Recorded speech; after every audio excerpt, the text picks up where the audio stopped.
আমার একটা স্মার্ট সিদ্ধান্তে 25% গ্যাসের খরচ কমেছে। ভাবছেন কিভাবে?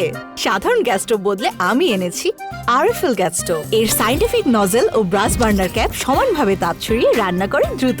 তাই গ্যাসও বাঁচায় 25%, টাকাও বাঁচে 25%। আরএফএল গ্যাস স্টোভ, নিরাপদ ও গ্যাস সাশ্রয়ী।